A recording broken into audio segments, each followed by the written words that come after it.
ফুটপাত ধরে হাঁটার কোনো উপায় নেই, তাই বাধ্য হয়েই নেমে আসতে হয়েছে সড়কে।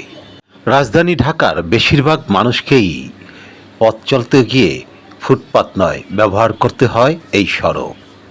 কারণ ফুটপাত পুরোটাই দখল করে আছে হকাররা কিংবা খানাখন্দের বিশাল জঞ্জাল। দোকানদারি করি পেট বাঁচানোর জন্য। আমাদের কোনো ভবিষ্যৎ নাই, কিছু নাই। আমাদের কোনো চাকরি ছেলে সন্তানরা পায় না। কী করবো? আমরা একটা দোকান যে পজিশন নেবো, আমাদের ক্যাশ ক্যাপিটাল লাগবে না? আমরা কোথায় ক্যাশ ক্যাপিটাল পাবো? আমরা গরিব মানুষ, আমরা তো দিন মজুরি করে আমাদের পেট যাবজ্জীবন করে সন্তানের রক্ষা করা এখন মুশকিল হয়ে গেছে। সেরকমের জায়গা বুঝা, জায়গার প্রসেস সেটা সরকারে হিসাব কিতাব নেবে যে না কোনখানে ব্যবসা করা যাবে, কোনখানে যাবে না। সরকার আছে, মিডিয়ার লোক আছে, তারা দেখবে যে এখানে একটা মার্কেটে বিভিন্ন ধরনের লোক আসে, বিভিন্ন জিনিসপাতি কিনতে আসে, এখানে চলাচল করানো যায় না, এখানে এত ভিড় কেন? মানুষের একটা ক্রাইসিস হয়। আমি নিজেও ওটা পছন্দ করি। মিরপুর স্টেডিয়াম এলাকা থেকে শুরু করে 10 নম্বর গোলচক্কর পর্যন্ত পুরো ফুটপাত দখল করে আছে হকাররা।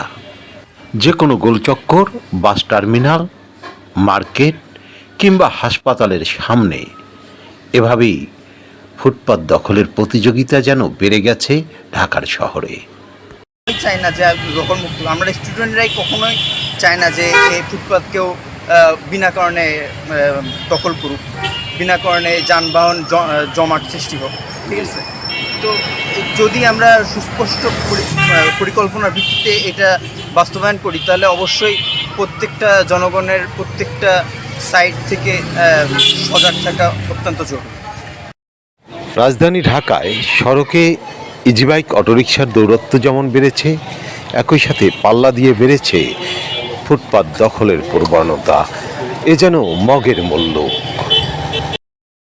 আশেপাশের ফুটপাতের অবস্থা খুবই খারাপ। এখানে তাও একটু লোকজন কম, কিন্তু 2 নম্বর থেকে 10 নম্বর পর্যন্ত ফুটপাতে প্রচুর হকার, হাঁটার কোনো ব্যবস্থা নেই। এটা শুরু হওয়া উচিত।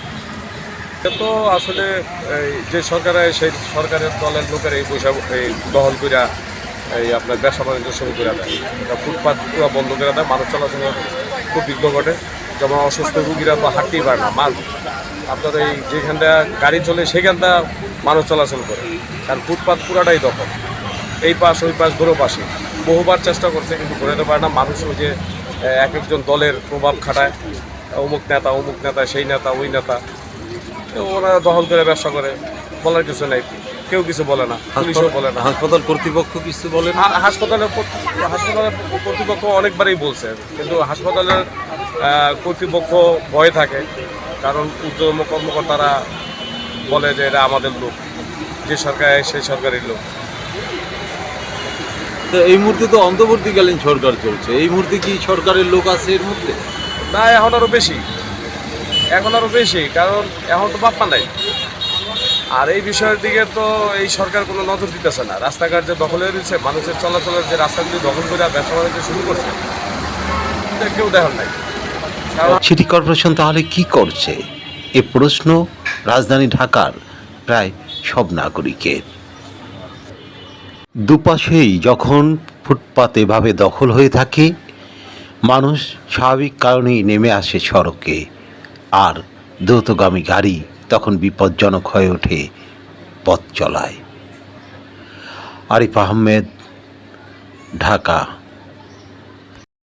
দৈনিক আজকের বাংলা .net